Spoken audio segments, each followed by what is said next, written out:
Morning news and hair oil సమర్పిస్తున్న business breakfast షోకి స్వాగతం. ఏషియన్ మార్కెట్స్ లో కొంత వీక్ ట్రేడింగ్ ట్రెండ్ కనిపిస్తుంది, ఆర్ రేదర్ ఫ్లాటిష్ ధోరణి కూడా అనుకోవచ్చు. బట్ జపనీస్ ఇండెక్స్ నికాయ్ మాత్రం టేస్ హై దగ్గర ట్రేడ్ అవుతోంది. అండ్ చైనా, తైవాన్ మార్కెట్స్ ఇవాళ పబ్లిక్ హాలిడేస్ కారణంగా సెలవు తీసుకున్నాయి. సో మన మార్కెట్స్ లో కూడా ఒక ట్రంకేటెడ్ వీక్ ఇది. వెన్స్డే రోజు శ్రీరామ నవమి సందర్భంగా మార్కెట్స్ హాలిడే ఉంది. సో 4 రోజుల ట్రేడింగ్ మాత్రమే ఇవాళ జరగబోతోంది. సో ఈ నేపథ్యంలో SX Nifty slightly positive opening indicate చేస్తుంది. ఒక 10-12 పాయింట్ల లాభంతో ట్రేడ్ అవుతోంది. అండ్ మొదటి రోజు ఈ ఆర్థిక సంవత్సరానికి సంబంధించి ఇవాళ మొదటి రోజు 2017-18 FY18 అంటాం ఆంగ్ల భాషలో. సో 2017-18 సంవత్సరానికి సంబంధించిన మొదటి రోజు చాలా బులిష్గా గత ఆర్థిక సంవత్సరం అంతమైన సంగతి మనందరికీ తెలుసు. మొదటి 3 నెలల్లో, ఈ క్యాలెండర్ ఇయర్లో మొదటి 3 నెలల్లో నిఫ్టీ 12% పెరిగింది. అలాగే గత ఆర్థిక సంవత్సరం మొత్తం మీద చూస్తే సెన్సెక్స్ నిఫ్టీలు సుమారుగా 17% పెరిగాయి.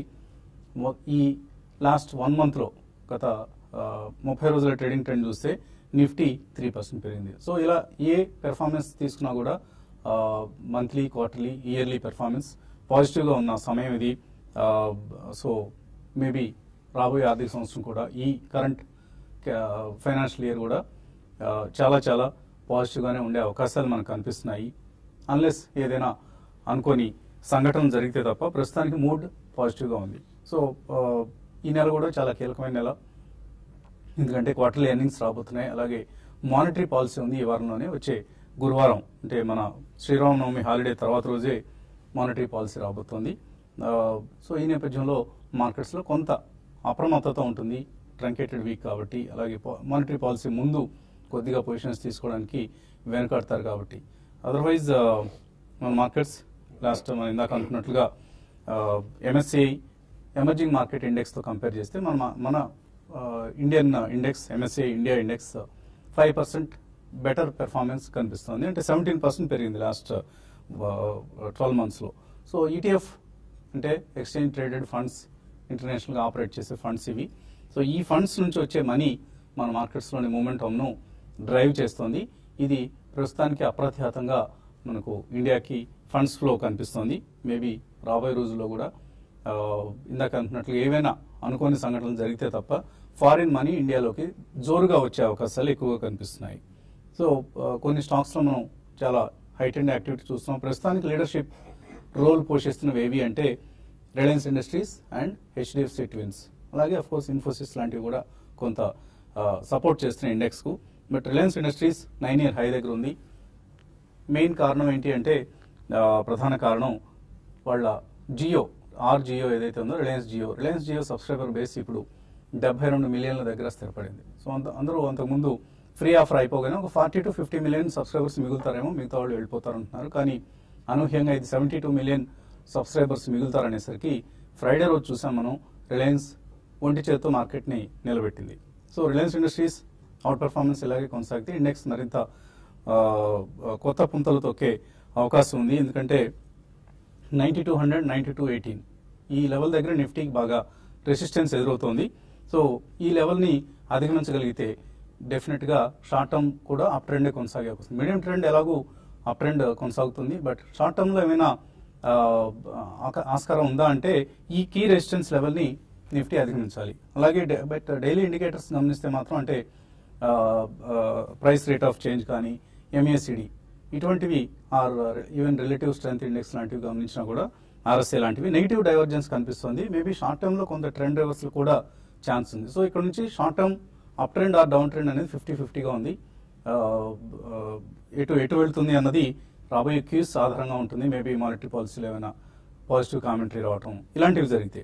అలాగే వీటితో పాటు FII ఫ్లోస్, ప్రధానంగా మనం గమనించాల్సిన FII ఫ్లోస్. ఎందుకంటే గార్ నిబంధనలు అమలు కాబోతున్నాయి కాబట్టి FIIs ఏమైనా వాళ్ళ ఫ్లోస్ని తగ్గించుకుంటారా లేదా ఇప్పటి జోరు కొనసాగిస్తారా. అలాగే Q4 earnings and GST news. July 1 GST అమలు కాబోతుంది కాబట్టి ఏ కమాడిటీస్కి, ఏ వస్తువులకి, ఏ సేవలకి ఎంత పన్ను అనేది మేబీ May 19th ఆ వివరాలు వస్తాయి. అదొక కొంత కీ అవుతుంది. అలాగే మాన్సూన్ ఫోర్కాస్ట్, రాబోయే మాన్సూన్ సీజన్లో మాన్సూన్ ఎలా ఉండబోతుంది అనేది మరికొంత మార్కెట్ గమనాన్ని ప్రభావితం చేస్తుంది. అండ్ డాలర్తో రూపాయి కదలికలు, ఇవన్నీ కూడా రకరకాల డెవలప్మెంట్స్. గ్లోబల్గా చూస్తే మనకు maybe Brexit news and Donald Trump policies. Donald Trump ఏ విధంగా తన రిఫార్మ్స్ ప్రక్రియను ముందుకు తీసుకెళ్తారు, అందరి కన్సెన్సెస్ను ఆయన కూడగట్టుకోగలుగుతారా, ఇటువంటివి కూడా మార్కెట్ గమనాన్ని ప్రభావితం చేస్తాయి. సో చాలా కీ ఫ్యాక్టర్స్ మన ముందు ఉన్నాయి. వీటన్నిటినీ బేరీజ్ వేసుకుంటూ జాగ్రత్తగా ట్రేడింగ్ పొజిషన్స్ తీసుకోవాల్సిన సమయం. బట్ ఇన్వెస్ట్మెంట్కి ఎప్పటికప్పుడు మనం అనుకుంటుంది ఏమాత్రం సందేహపడకుండా, మొహమాట పడకుండా ఇన్వెస్ట్మెంట్స్ కంటిన్యూ చేయండి. ఎందుకంటే over a longer period of time equities are the best asset class అని ఎప్పటికప్పుడు అనుకుంటున్నాం మనం. నెక్స్ట్ కనీసం 2 to 3 years హొరైజన్ ఉన్న వాళ్ళు డెఫినెట్గా అగ్రెసివ్గా కూడా ఇన్వెస్ట్ చేయండి. నాట్ జస్ట్ ఏదో అప్పుడప్పుడు వాచి తూచే అని అవసరం లేదు. ఇక్కడ నుంచి రెగ్యులర్గా ఇన్వెస్ట్మెంట్స్, ఎందుకంటే మనం కొత్త ఆర్థిక సంవత్సరం ప్రవేశించాం కాబట్టి ఇక్కడ నుంచి ఎస్ఐపీలు, ట్యాక్స్ ప్లానింగ్లు ఇవన్నీ మనం ఇప్పటి నుంచే క్రమం తప్పకుండా చేసుకుంటూ వెళ్ళాలి. ఈ నేపథ్యంలో invest most of your money into equities, properties, gold, వీటన్నిటిని పక్కన పెట్టేసేయండి. Most of the money share మార్కెట్లో, మ్యూచువల్ ఫండ్స్ రూట్లో ఇన్వెస్ట్ చేయండి. తప్పకుండా మంచి రిటర్న్స్ ఉంటాయి. ఎనలిస్ట్ ఏమంటున్నారు అడిగి తెలుసుకుందాం. సో ఫైనాన్షియల్ ఇయర్ 2017-18లో ప్రవేశించాం మనం. ఇన్వెస్టర్స్ కి ఎటువంటి అడ్వైజ్ ఇస్తారు ఈ సమయంలో మీరు? యా, డెఫినెట్లీ మీరు చెప్పినట్టే investors should completely load the money with stocks అండి. చిన్న చిన్న కరెక్షన్స్ ఉండొచ్చు, ఎప్పుడైనా కానీ మధ్యలో ఒక అన్ఫోర్సీన్ ఈవెంట్ ఉంటే ఒక ఫెరోషియస్ కరెక్షన్ కూడా రావచ్చు. బట్ ఓవరాల్ మనం ఒక నెక్స్ట్ 2-3 years వ్యూ తీసుకుంటే మాత్రం తప్పకుండా మార్కెట్ లో చాలా మంచి రిటర్న్స్ వచ్చే అవకాశం ఉంది. కాబట్టి every opportunity should be used అండి. ఇప్పుడు అన్ని everybody is focusing on March end and year end results. So ఒకవేళ రిజల్ట్స్ మన డిసెంబర్ క్వార్టర్ కనుక బీట్ చేస్తే మాత్రం తప్పకుండా చాలా పాజిటివ్ సెంటిమెంట్ ఏర్పడుతుంది. అండ్ ట్రెజెక్టరీ మొత్తం పాజిటివ్ ఉంది. కాబట్టి చిన్న చిన్న international are even domestic events చిన్న డిస్ట్రప్షన్ తీసుకొచ్చినా బట్ అక్కడ you should use the opportunity with fully load the stocks అండి. సో నెక్స్ట్ వీక్ తర్వాత మనకి కంప్లీట్లీ రిజల్ట్ సీజన్ వస్తుంది. ఈ రోజు మార్నింగ్ మళ్ళీ మనం ఒక చిన్న కాంట్రవర్సరీ ఆర్ ఒక వివాదం అనేది ఈవెన్ ఇన్ఫోసిస్ లో చూసాం. అటువంటివి ఎప్పుడన్నా వచ్చినప్పుడు ఈవెన్ డిజిటల్ ట్రాన్స్ఫర్మేషన్ అవుతుంది కాబట్టి ఐటీ స్టాక్స్ చాలా పాయిజ్డ్ గా ఉండండి లాస్ట్ 6 months to 1 year నుంచి.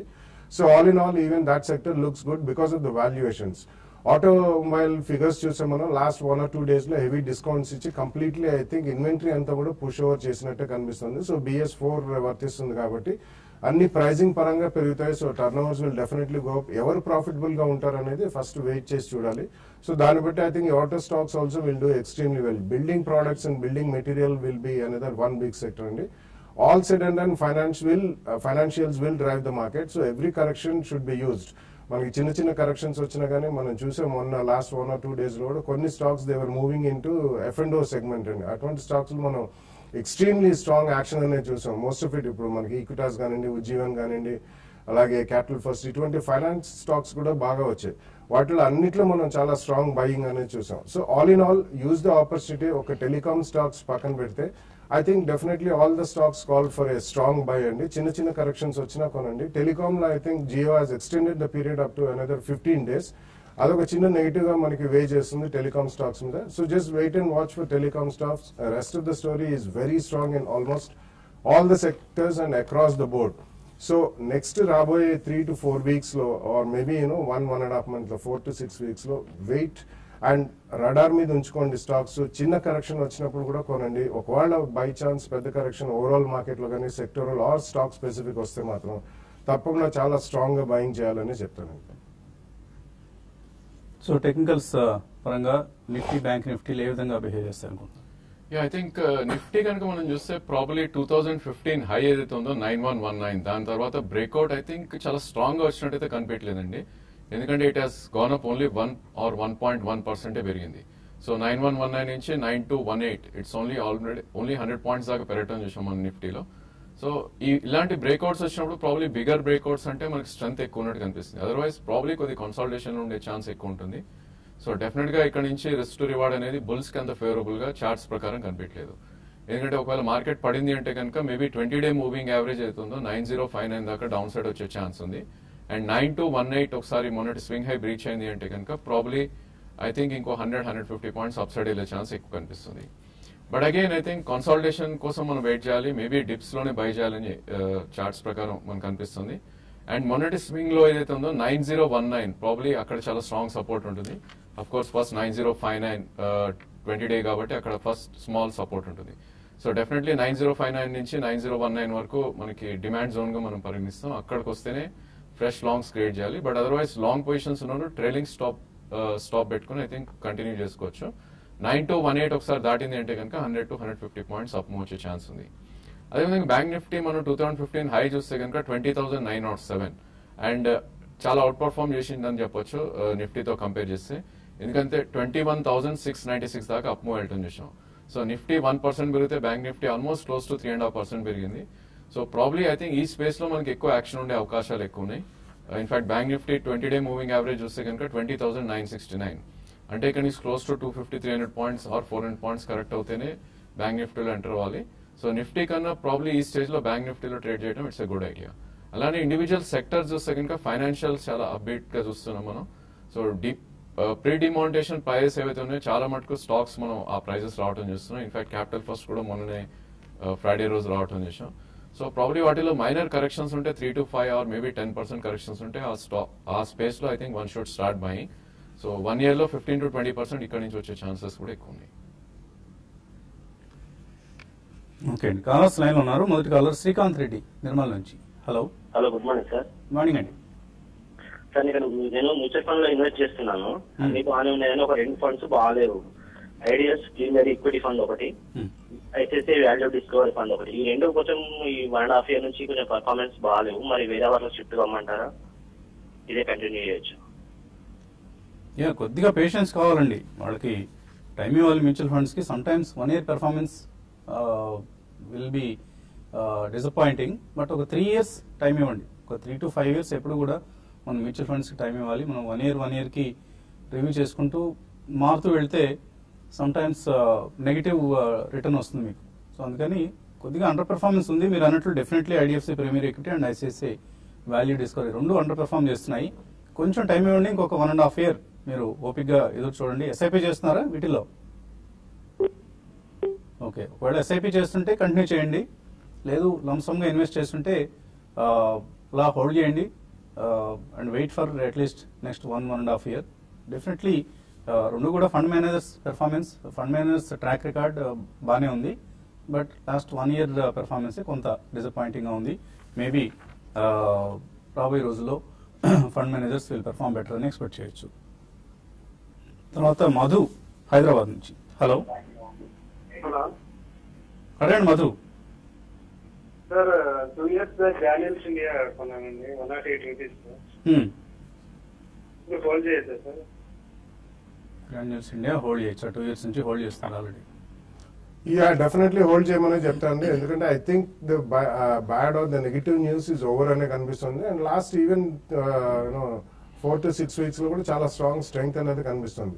సో 2 years బ్యాక్ కొన్నా అంటున్నారు. ఒకవేళ మీరు ప్రీ స్ప్లిట్ కొనుంటే మాత్రం sitting on substantially high profits. So ఈ కారణం మూలాన మీరు మార్చ్ క్వార్టర్ రిజల్ట్స్ దాకా చూసి కామెంటరీ ఎలా ఉంటుంది కంపెనీది, అంటే వాళ్ళ ఫైలింగ్స్ ఎలా ఉన్నాయి అండ్ ఎక్స్పాన్షన్ ఎలా ఉంటుందని చూసేది. కంటిన్యూస్ కేపెక్స్ అయితే జరుగుతుందండి. సో ఒకవేళ అది ఆశాజనకంగా ఉంటే I think you should definitely hold it. కానీ మీ దగ్గర క్వాంటిటీ ఎక్కువ ఉంటే మాత్రం పోస్ట్ మార్చ్ రిజల్ట్స్ అది వెలువడినప్పుడు కొద్దిగా మేబీ అబౌట్ 10-20% ప్రాఫిట్ బుక్ చేస్తే మీకు వేరే దాంట్లో ఇన్వెస్ట్ చేయడానికి కొద్దిగా కార్పస్ రెడీగా ఉంటుంది. ఓకే అండి, ఇంకా కాల్స్ అలాగే మెయిల్స్ ప్రక్రియ కొనసాగించబోయే ముందు కాసేపు ప్రకటనలు.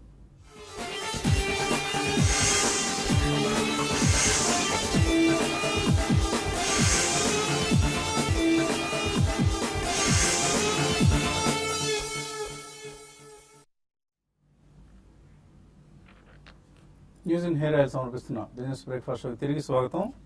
తర్వాత కాలర్ లైన్ లో ఉన్నారు విశాఖపట్నం నుంచి శ్రీనివాసరావు. హలో. నమస్తే సార్. అదేండి శ్రీనివాసరావు. సుమిత్ ఇండస్ట్రీ ఉన్నాయి సార్ నా దగ్గర. 30-20 పైసల్లో తీసుకున్నాను. హోల్డ్ చేయమంటారా? ప్రాఫిట్ సుమిత్ ఇండస్ట్రీస్ లో ఆయన ప్రాఫిట్ బుక్ చేసుకోవచ్చు. కొద్దిగా ప్రాఫిట్ అయితే బుక్ చేయమంటానండి. ఇవన్నీ చాలా small cap stocks. Last 1 year నుంచే లైమ్ లైట్ లో ఉన్నాయి ఇవన్నీ కూడా. ఓవరాల్ సెక్టర్ కూడా బాగానే ఉంది కాబట్టి డెఫినెట్లీ మీ దగ్గర ఉన్న క్వాంటిటీని బట్టి అట్లీస్ట్ ఒక 25-30% ప్రాఫిట్ బుక్ చేయడం మేలు. You can go for the stronger company, అంటే బ్రాండెడ్ అపారెల్స్ ఇటువంటివి చాలా స్ట్రాంగ్ ఉంటాయండి. సో వీటిలో మాత్రం ఇట్స్ ప్యూర్ ప్లే, కొద్దిగా కమోడిటైజ్ బిజినెస్ కాబట్టి డెఫినెట్లీ కొద్దిగా ఒక 1/3 దాకా ప్రాఫిట్ బుక్ చేయండి. తర్వాత కాలర్ హైదరాబాద్ నుంచి Vishweshwara Rao. Hello sir. Good morning. Morning అండి. అడగండి విశ్వేశ్వర. సార్ 8వ తారీఖున ఈ డిమార్ట్ ది నేను ఒక లాట్ అప్లై చేశాను, అది రిజెక్ట్ చేశారు వాళ్ళు. 21వ తారీఖున నేను ఒక 20 షేర్లు 599 రూపాయలు 25 పైసలు చొప్పుకొని 630కి అమ్మేశాను. కానీ నిన్న డేట్ లో ఎందుకో వాళ్ళు నా అకౌంట్ నుంచి 259 రూపీస్ రికవర్ చేశారు. ఇవాళ రేపు ఐపీఓలకి ఏమైనా ఛార్జెస్ పెట్టారండి? సో ఆయన కొని అమ్మారు, ఎందుకు 259 రూపీస్ డిడక్ట్ చేశారు? ఐ థింక్ మీరు ఎక్కడ డిడక్ట్ చేశారంటే అయితే బ్యాంక్ లోనా లేకపోతే బ్రోకర్ అకౌంట్ లోనా? ఐ థింక్ అది మీరు చెప్పలేదు క్లియర్ గా. సో ఐపీఓకి అయితే డెఫినెట్లీ మనకి ఏమి మనీ అయితే వెళ్ళదండి సిస్టమ్ నుంచి మనకి, అండ్ ఆ మనీ ఏదైతే బ్లాక్ చేశారో అది క్రియేట్ అవుతుంది, అంతకుమించి ఛార్జెస్ ఏమి ఉండవు. బట్ అగైన్ మీ బ్రోకర్ దగ్గర ఏమైనా డెబిట్ అయితే ఐ థింక్ బ్రోకింగ్ ఛార్జెస్ కానీ ఏమైనా ఉండొచ్చు. డెఫినెట్లీ ఐపీఓలో అయితే ఛార్జెస్ ఏమి ఏ కంపెనీ కూడా డిడక్ట్ చేయదండి. సో మీరు చక్కగా ఒక న్యూ లిస్టింగ్లో డబ్బులు చేస్తున్నారు, 6,000 రూపాయలు డబ్బులు చేస్తున్నారు, కాబట్టి 259 రూపాయల గురించి పెద్ద వరి కావద్దు. బట్ ఎందుకు చేశారనే వివరాలు మాత్రం పరిశీలించండి. ఎక్కడ బ్రోకర్ ఏదైనా అంతకుముందు బ్రోకరేజ్ ఛార్జ్ చేయడం మర్చిపోయి తర్వాత డిడక్ట్ చేశారా, లేకపోతే అలా జరిగే అవకాశం కూడా లేదు. అంతా సాఫ్ట్వేర్ చూసుకుంటుంది ఈ మధ్య. గతంలో అటువంటి జరిగే ఆస్కారం ఉంది, కానీ ఇప్పుడైతే అటువంటివి లేవు. మేబీ ఎందుకు చేశారనేది ఒకసారి మీ బ్రోకర్ని అడగండి. ఎక్కడ మీకు బ్రోకింగ్ అకౌంట్ ఉందో అక్కడ చెక్ చేయండి. తర్వాత మెయిల్స్ చాలా అందాయి, 1-2 మెయిల్స్ తీసుకుందాం before we close this session. Muralikrishna అడుగుతున్నారు, లోటస్ ఐ కేర్ అలాగే సేలాన్ ఎక్స్ప్లోరేషన్ ఈ 2 years కోసం తీసుకోవచ్చు? నాట్ ఎ గ్రేట్ ఐడియా అండి. లోటస్ ఐ కేర్ ఇవన్నీ కూడా రీసెంట్ టైమ్స్ లో మనం చూస్తున్నాం, ఎక్స్ట్రీమ్లీ ఇంటెన్స్లీ కాంపిటేటివ్ బిజినెస్ అయిపోయింది ఇది. Vasan I care, lotus I care, max vision ఇటువంటివి చిన్న కూడా డాక్టర్ అగర్వాల్ ఐ వచ్చేసాయి. ఐ డోంట్ థింక్ ఇవన్నీ స్టాండ్ అలోన్ కాన్సెప్ట్స్ అండి, ఎక్కువ ప్రాఫిట్ ఇస్తుందని అనుకోను. అండ్ యూజువలీ మనకి హాస్పిటల్ రంగానికి చెందిన వాళ్ళు కూడా లాంగ్ జెస్టేషన్ పీరియడ్ ఉంటాయి, 1-2 షేర్స్ రాణించా కానీ ఇతరత్ర అన్ని కంపెనీస్ మాత్రం they won't give. Selan directly crude prices తో లింక్ అయి ఉంటుంది కాబట్టి it's an onshore up market oil company అండి. కాబట్టి ఇందులో కూడా చిన్న ఈక్విటీ, సో వీళ్ళు కాంపిటీషన్ కి తట్టుకోలేరండి. And heavily you know not so favoured industry ఇది, అంటే upstream oil companies. So దానికంటే better you know something like Deep industries ఇవి బాగుంటాయండి. ఓవరాల్ గా వాళ్ళు oil marketing services and upstream oil companies కి అన్నిటికి కూడా వాళ్ళు they provide you know services. So అటువంటి వాటికి వెళ్తే బెటర్. ఉమేష్ ప్రతాప్ అడుగుతున్నారు, మంచి డివిడెండ్ పొటెన్షియల్ ఉన్న కంపెనీస్ ని సజెస్ట్ చేయండి. ఒక 3 years ఇన్వెస్ట్ చేస్తారట, 4 లక్షల రూపాయలు. నార్మల్గా స్పెషల్ డివిడెండ్స్ ఇవి వచ్చినప్పుడు మనకి ఎక్స్ట్రాడినరీగా కనిపిస్తుంటాయండి. ఈ మధ్య వచ్చిన హిందుస్థాన్ జింక్ స్పెషల్ డివిడెండ్ కావచ్చు, ఆర్ కొన్ని ఐటీ కంపెనీస్ ఇచ్చిన స్పెషల్ డివిడెండ్స్. పిఎస్యూ కంపెనీస్లో ఎక్కువ డివిడెండ్ ఈల్డ్ చాలా ఎక్కువగా ఉంటుంది. Typically on an average 4 to 7%, or in some extreme cases up to 9% కూడా ఉంటుంది. బట్ డివిడెండ్ ఈల్డ్ మాత్రమే క్రైటీరియాగా ఎప్పుడు ఇన్వెస్ట్ చేయదండి. సమ్ టైమ్స్ అనుకోని సైకిల్లో కంపెనీ చిక్కుంటే డివిడెండ్ స్కిప్ చేసే ప్రమాదం కూడా ఉంటుంది ఒక్కొక్కసారి. నార్మల్గా జరగదు, బట్ ఎప్పుడైనా బ్యాడ్ సైకిల్లో ఉన్నప్పుడు. సో అటువంటి అంశాన్ని దృష్టిలో ఉంచుకుంటే ఏవైనా మీరు కంపెనీస్ ని డివిడెండ్ కోసం సజెస్ట్ చేస్తారు? Yeah, what is said is right and especially you know government కి రెవెన్యూ కావాలి కాబట్టి పిఎస్యూస్ లోనే చాలా క్యాష్ ఉందండి. రీసెంట్లీ మనం చూసాం, లైక్ కోల్ ఇండియా ఒకటి రెగ్యులర్లీ హెవీ డివిడెండ్స్ ఇస్తుంది. సో అలాగే మనకి యూనో పిఎస్యూ బ్యాంక్స్ పక్కన పెడితే most of the PSUs like MOL ఒకటి, ఎన్ఎండిసి ఇవన్నీ కూడా పెద్ద పెద్ద డివిడెండ్స్ ఇచ్చే కంపెనీస్. సో అలాంటివి మీరు జస్ట్ బిఫోర్ ద డివిడెండ్ అంటే ఒక మంత్ ముందర తీసుకుని ఈవెన్ డివిడెండ్ డిక్లరేషన్ అవ్వగానే అమ్మేస్తే కూడా బెటర్. డివిడెండ్ వచ్చిన తర్వాత మనం చూసాం 27 రూపీస్ 50 పైసా హిందుస్థాన్ జింక్ వాళ్ళు డివిడెండ్ ఇస్తే అది next day 36 rupees down open అయింది. So actually pure play dividend అనేది అంతగా పనికిరాదు at this inflated values of stock prices. కాబట్టి అది ఎప్పుడైతే మనకి డిక్లేర్ చేస్తారో చేసే ముందర కొంచెం you have to be extremely smart. మనకి తెలియదు ఎప్పుడు డివిడెండ్ డిక్లేర్ చేస్తారో. So last year dividend record కొడితే మీకు వస్తుందండి. అందులో హెవీ డివిడెండ్ డిక్లేర్ చేసిన వాళ్ళు special dividends last year because of budgetary changes ఇచ్చారు, డివిడెండ్ డిక్లరేషన్ ట్యాక్స్ ఇవన్నీ కూడా ఉన్నాయి. సో అది ఈ ఇయర్ రిపీట్ కాకపోవచ్చు. చూడండి, ఎస్పెషల్లీ పిఎస్యూస్ లో ఎక్కువ దొరుకుతాయి. తీసుకుని డివిడెండ్ డిక్లేర్ చేయగానే అమ్మేసుకుంటే you can make some good. మీకు చాలా లిస్ట్ మనకు కనిపిస్తుంటుంది క్యాపిటల్ మార్కెట్ లాంటి మ్యాగజైన్స్ చూస్తే. అందులో ఏది డివిడెండ్ లాస్ట్ 3 years గా కన్సిస్టెంట్గా ఇస్తుందో చూసుకొని మీరు సెలెక్ట్ చేసుకోవచ్చు. అలాగే మన vice chairman AP planning board Kutumba Rao గారి రికమెండేషన్స్లో మీకే ఎలక్ట్రానిక్స్ కనిపిస్తుంది. 14 రూపీస్ దగ్గర టార్గెట్ 45 చెప్తున్నారు, చాలా aggressive target, but totally unbelievable company అండి. జాగ్రత్తగా ఉండండి. ఎప్పుడైనా పెరిగితే పెరగచ్చు కాక, బట్ పాపం శ్రమించుగాక అన్నట్లుగా ఇటువంటి కంపెనీస్ జోలికి వెళ్ళకపోవటం శ్రేయస్కరం. డబ్బులు రాకపోయినా పర్వాలేదు, నష్టాలు రాకుండా ఉంటే అదే 10,000. సో ఇంకా మరిన్ని కాల్స్ అలాగే మెయిల్స్ తీసుకునే ప్రక్రియను మనం యూట్యూబ్ కార్యక్రమాల్లో కలుసుకోగానే కొనసాగిద్దాం చిన్న బ్రేక్ తర్వాత. So keep watching TV5.